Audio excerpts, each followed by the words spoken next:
শুকরিয়া আদায় করি আলহামদুলিল্লাহ।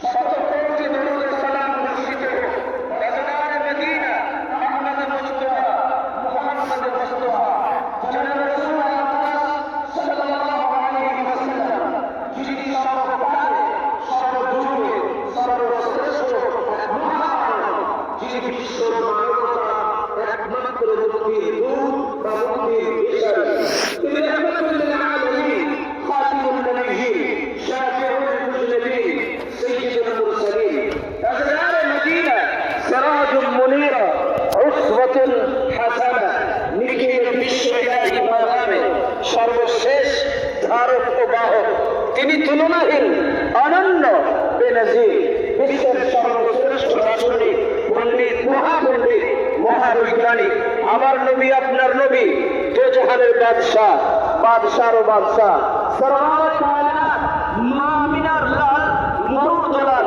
প্রফেট মুহাম্মদুর রাসূলুল্লাহ সাল্লাল্লাহু আলাইহি ওয়াসাল্লামের দরগাহে লাখো কোটি দরুদ ও সালাম বর্ষিত হোক, বলি আল্লাহুম্মা আমিন। মুহাব্বতের সঙ্গে একবার পড়ি সাল্লাল্লাহু আলাইহি ওয়াসাল্লাম। প্রিয় হাজির, সম্মানিত উপস্থিতি, প্রিয় মুসলিম ভক্তবৃন্দ, আজ যে জায়গায়, যে স্থানে, যে প্রোগ্রামে আমরা অংশগ্রহণ করেছি, বসে আছি, জেনে রাখবেন এটা গুনাহ মাফের মজলিস।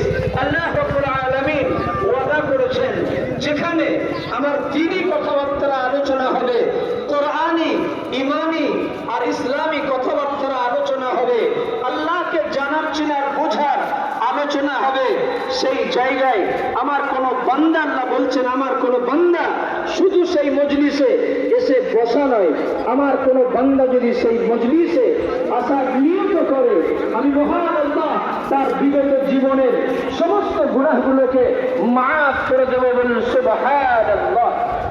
এই সুবহানাল্লাহ, ইল্লাল্লাহ, মাশাআল্লাহ, আলহামদুলিল্লাহ, এগুলো যখন বলা হবে তখন আমরা উচ্চ সুরে এই তাসবিহগুলো উচ্চারণ করব, বলি ইনশাআল্লাহ।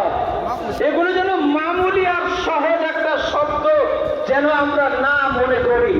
এক একটা শব্দ সুবহানাল্লাহ এর অনেক গুরুত্ব, আলহামদুলিল্লাহ এর অনেক গুরুত্ব, আল্লাহু আকবার এর অনেক গুরুত্ব।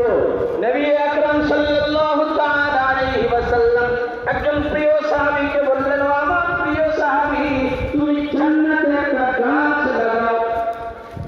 সাহাবী বললেন, ইয়া রাসূলুল্লাহ সাল্লাল্লাহু আলাইহি ওয়াসাল্লাম, জান্নাতে কেমন করে গাছ লাগাবো, এটা কেমন করে সম্ভব? জান্নাতে গাছ লাগাতে পারবো না। ইয়া নবী সাল্লাল্লাহু আলাইহি ওয়াসাল্লাম আবার বললেন, ও আমার প্রিয় সাহাবী, জান্নাতে একটা গাছ লাগাও। সাহাবী বললেন, ইয়া রাসূলুল্লাহ, সেটা কিভাবে সম্ভব? জান্নাত তো আমাদের কাছে নেই, জান্নাতে কেমন করে গাছ লাগাবো? নবী সাল্লাল্লাহু আলাইহি ওয়াসাল্লাম বললেন, হে আমার প্রিয় সাহাবী, তোমরা একটা জান্নাতের মধ্যে গাছ লাগাও। সাহাবী বললেন, ইয়া রাসূলুল্লাহ, বুঝতে পারছি না, আল্লাহ এবং তার রাসূল ভালো জানেন এটা কিভাবে সম্ভব। নবী আকরাম সাল্লাল্লাহু আলাইহি ওয়াসাল্লাম বললেন, ও আমার প্রিয় সাহাবী, শোনো, একবার সুবহানাল্লাহ বললে জান্নাতে একটা গাছ লাগানো হয়, একবার আলহামদুলিল্লাহ বললে জান্নাতে একটা গাছ লাগানো হয়, একবার আল্লাহু আকবার বললে জান্নাতে একটা গাছ লাগানো হয়। বলুন সুবহানাল্লাহ। এই সুবহানাল্লাহ, আলহামদুলিল্লাহ, লা ইলাহা ইল্লাল্লাহ এর তাসবিহ এত গুরুত্ব, এত দাম এবং এত মূল্য, এগুলোকে, জিকিরগুলোকে, তাসবিহগুলোকে আমরা যেন সহজ না মনে করি। হযরত মূসা আলাইহিস সালামের একদিন মন